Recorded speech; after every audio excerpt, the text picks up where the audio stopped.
की मूर्तें। रेखाचित्र 9। परमेसर। उस दिन अपने दफ्तर में कागज के ढेर और काम की भीड़ में बैठा था कि श्रीराम गांव से आया और कुशलक्षेम पूछने पर बोला, परमेसर बहुत बीमार है, बेजान जाने बेचारा बचता है कि नहीं। परमेसर मेरी पट्टीदारी का ही व्यक्ति है, लेकिन ना तो इतनी निकटता उससे है, दूसरे उसमें ऐप भी ऐसे हैं जिनको देखते हुए उसके लिए काम धाम छोड़कर दौड़े दौड़े बेनीपुर जाने की कल्पना भी नहीं की जा सकती थी। परमेसर फिजूल खर्च है, आवारा है, सारे घर को उसने बर्बाद कर दिया, कर्ज पर कर्ज किया, पुश्तैनी ज़मीन बेच ली और अंत में उस साल उसने अपनी बीवी के गहने बेचकर गांजा में फूंक दिया। उसने मेरे परिवार की इज्जत में बट्टा लगाया है, अपने घर वालों को संकट और कष्ट में डाला है, खुद भी अब फटेहाली में मारा मारा फिरता है। कमबख्त मरे, ऐसे आदमी का मरना ही ठीक है। मैंने इस तरह के तर्कों से अपने मन को संतोष दिया और फिर काम में लग गया। किंतु ज्यों ही शाम हुई, काम की भीड़ छटी, थोड़ा निश्चिंत हुआ। परमेसर का ध्यान फिर आया और रात को ही स्टीमर से घर के लिए रवाना हो गया। यही है परमेसर का घर। पुराने चौपार मकान के बदले यह राम मड़ैया, एक ही राम मड़ैया, वही चौका घर, भंडार घर, शयन घर। उसी में उसकी माँ रहती और उसकी पत्नी भी, भाई भी और बाल बच्चे भी। बूढ़े पिताजी उसी के ओसारे के एक कोने में और दूसरे कोने में यह परमेसर पुआल पर पड़ा है। एक पुराने फटे चिटे दोहर से हवा के लिए आड़ कर दी गई है। उसे भीषण रोग ने पकड़ा है, अतिसार। 104 डिग्री का बुखार और दस्त पर दस्त हुए चले जा रहे हैं। सारा वातावरण गंदगी और बदबू से ओत-प्रोत। तो भी बेचारी माँ सेवा में लगी। बूढ़ा बाप हाय तौबा मचाए हुए और बेचारी पत्नी एक कोने में सिमटी, सिकुड़ी, सहमी सिसकती। अतिसार क्यों हुआ? इधर खाने पीने में दिक्कत थी। कई जून का भूखा था। एक सज्जन शकरकंद खोद रहे थे। उनके पास हंसते हुए गए और हंसी हंसी में कच्चे शकरकंद पेट भर ठूस लिया। शकरकंद पचे नहीं, दस्त खुल गए, बुखार दौड़ आया। वह अर्धचेतन पड़ा है। कभी कभी मुश्किल से आंखें खुलती हैं, आंखें जो बिल्कुल धंसकर कोटर नहीं, गहर में चली गई हैं। तंबीह का वक्त नहीं था। निकट के आयुर्वेदीय अस्पताल के वैद्य जी को बुलवाया। उन्होंने देखा, दवा दी, किंतु कहते गए लहन अच्छे नहीं हैं, रात निभ जाए तो कोई आशा की जाए। वह रात नहीं निभी। परमेसर चलता बना, घर वालों को रुलाकर, गांव वालों को अफसोस में डालकर। गांव वालों को सिर्फ उसी दिन अफसोस नहीं हुआ जब जब होली, दशहरा, दिवाली, छठ या कार्तिक पूर्णिमा आती है, परमेसर के लिए उसासें ली जाती हैं। निसंदेह परमेसर आवारा था, किंतु उसकी आवारागर्दी एक ऐसी आग थी जो खुद को जलाती है, लेकिन दूसरों को रोशनी और गर्मी ही देती है। बचपन में हम सबके साथ पढ़ने बैठा, तेज था किंतु पढ़ा नहीं, बड़ा गोरा छरहरा नौजवान। एक अच्छे घर में शादी हुई उसकी, कालक्रम से भी बच्चे हुए। उसके पिता बिल्कुल सूधवा थे, अतः सयाना होते ही घर का मालिक बन बैठा। घर की बागडोर हाथ में आते ही मन की बागडोर ढीली कर दी। मन की, हाथ की, रोज पेठियाँ जाता, जब तब शहर जाता, हर मेले में जरूर ही जाता, मौका मिले तो तीरथ की दौड़ भी लगा आता। उसके ही लायक कुछ दोस्त भी मिले उसे। गांजे के दम लड़ने लगे, पैतृक संपत्ति स्वाहा होती रही।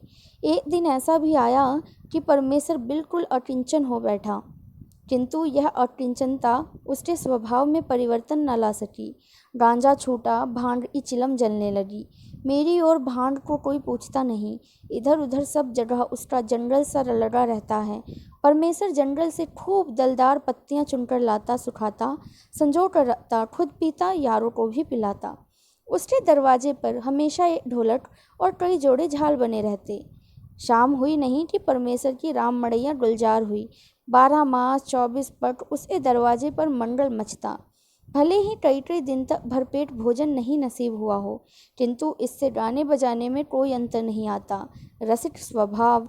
दरवाजे पर फूल के कुछ पेड़ जरूर लगे होते और एक बड़ा गांव भर से ऊंचा महावीर झंडा हमेशा लहराता रहा वहाँ।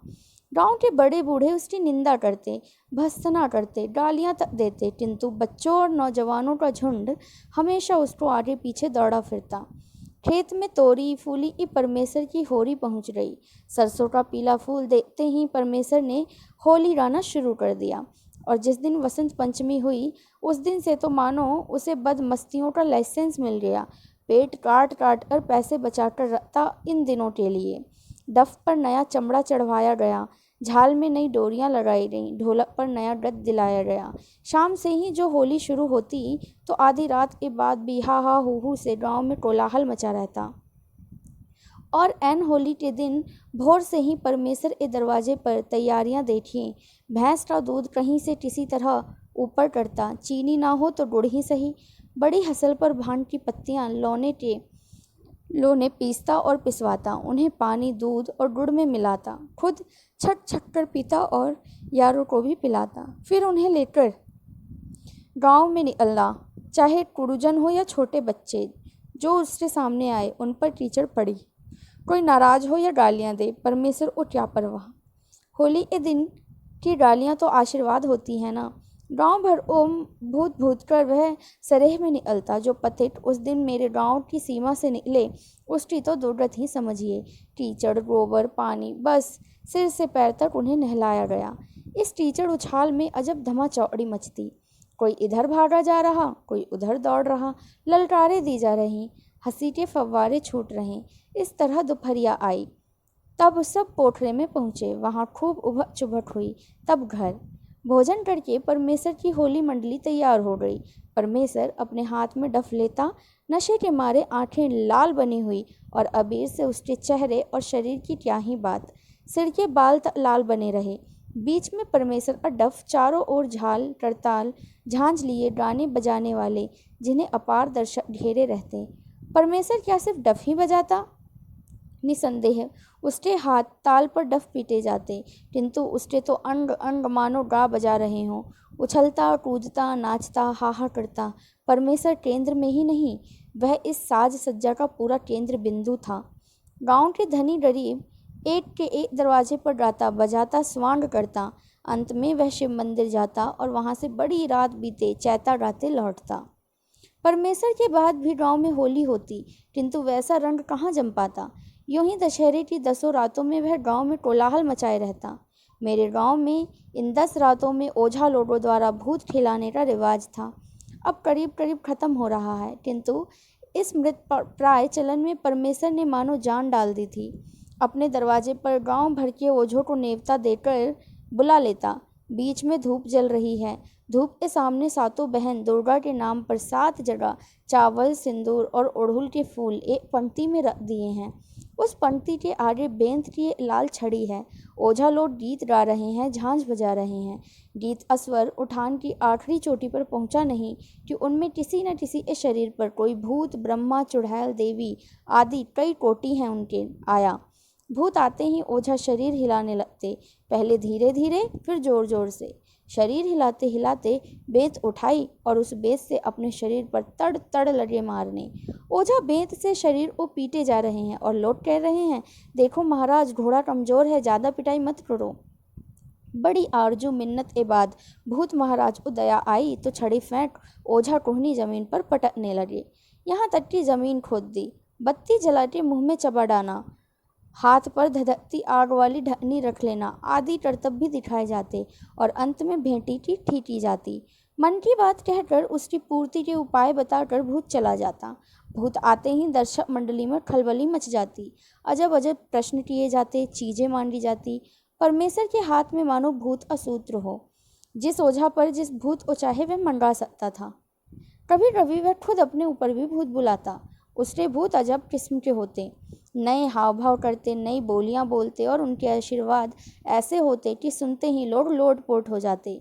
प्रायः परमेश्वर के भूत से ही मजलिस खत्म होती, क्योंकि वह खाओ खाओ कर लोगों पर, खासकर बच्चों पर टूटता। भगदड़ मच जाती। हंसते हंसते परमेश्वर की यशोगाथा गाते लोग घर जाते। दिवाली कोई सजावे, लुकाठी भांजने का इंतजाम वह करता। बांस की टोपलों के सूखे बोतलें इकट्ठे कर बांस की ही कमाचियों में उन्हें गूंथ लेता। और शाम होते ही उनमें आग लगाकर अपनी मंडली के साथ समूचे सरेह को जगमग कर डालता।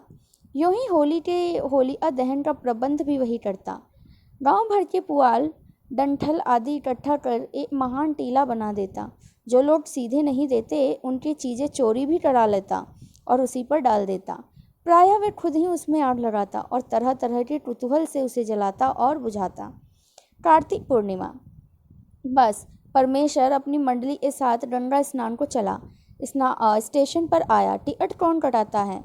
जब पैसे रहें तो भी टिकट कटाना उसकी शान के खिलाफ था। अब तो पैसे प्रायः रहते ही नहीं। रास्ते भर टिकट चेक करने वालों से आंख मिचौनी होते जा रही। स्टेशन पर पहुंचते कि पहले जो ही गाड़ी धीमी हुई कि रफू चक्कर। कदाचित स्टेशन पर पहुंच गया तो तार ए ढेरे फांद फूंद और निकल चला। कभी धक्का मुक्की भी हो गई तो कभी मारपीट भी कर ली। परमेश्वर के ख्याल से मलेच को पैसे दे देने के बाद गंगा स्नान का कोई महत्व नहीं रहता। पलेजा घाट से लेकर सोनपुर ए मेले तक परमेश्वर क्या क्या ना तमाशे करता। कभी सिर पर त्रिपुंड चंदन किए गंगा किनारे यह स्नानार्थियों को सुफल पढ़ा रहा है। कभी मंडली के बीच में परमहंस साधु बना बैठा लोगों की मनोकामना सिद्धि के लिए भभूत बांट रहा है। कभी वह ओझा बना कितनी ही कुल कमीनियाओं को गोद भर रहा है। इन तमाशों से जो पैसे मिल गए मंडली भर में मिठाइयाँ बांटी, गांजे उड़े। इन तमाशों में प्रवंचना का भाव कभी नहीं था तो सिर्फ मनोरंजन का, आमोद प्रमोद का। प्रवंचना तो उसमें थी ही नहीं। अगर यह होती तो बेचारे की यह दुर्गति ही क्यों होती। वह उन लोगों में था जो दुनिया में हंसने हंसाने के लिए ही आते हैं और हंसते हंसाते ही चल देते हैं। इधर आखिर में जब उसकी हालत बड़ी खराब हो गई तो एक दिन मैंने बुलाकर उसे समझाया था। क्यों जी, ये क्या कर रहे हो? अरे अपनी ओर नहीं देखो, अपने माता पिता की ओर तो ध्यान दो। यह भी नहीं तो अपने बाल बच्चों को ही जिम्मेदारी समझो। तुम कोई कुंद जहन आदमी नहीं, तुम में काफ़ी अक्ल है, बुद्धि है, उससे काम लो। खेती बाड़ी में मन नहीं लगता तो कोई दूसरा रोजगार देखो।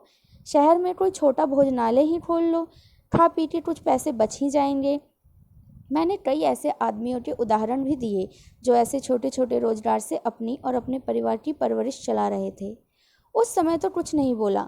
कुछ दिनों बाद सुना परमेश्वर ने अखाड़ा घाट पर एक भोजनालय खोला है और इस भोजनालय के लिए उसके पास नहीं उसकी पत्नी के पास जो आखिरी धन सोने का कंठा था उसे बेच लिया है। कंठा बेचने की बात सुनकर मैं चौंका, किंतु फिर सोचा शायद यही प्रेरणा रूप में उसे उन्नति की ओर ले जाए। ऐसे उदाहरण भी मिलते हैं, किंतु मेरी यह धारणा गलत निकली। थोड़े ही दिनों तक तो उसका कारोबार अच्छा चला, किंतु हाथ में पैसे आते ही फिर भांग की जगह गांजे ने ले ली। और एक कारण तो उसने अजीब ही बतलाया। चाचा साहब, खिलाना तो बड़ा अच्छा लगता है, किंतु खिलाने पिलाने के बाद कंटाह की तरह पैसे के लिए पीछे पड़ जाना, यह तो बड़ा कठिन काम है। इसमें शक नहीं कि कुछ पैसे मैंने गांजे में फूटे, किंतु मेरे ज़्यादा पैसे तो खाने वालों के जिम्मे रह गए। अच्छा क्या हुआ? उस जन्म में वे ताड़ के पेड़ होंगे और मैं पीपल बनकर उनकी छाती पर पैदा होऊंगा। खूब वसूल करूंगा उनसे। कैसा चाचा जी? वह हंस रहा था, खिलखिल खलखल। चाचा जी गुस्से में बोले, और उस बेचारी का कंठा तुमने बराबर कर दिया? कंठा कंठा क्या होगा, अब तो आप ही कहते हैं कि सब लोग बराबर होंगे ना।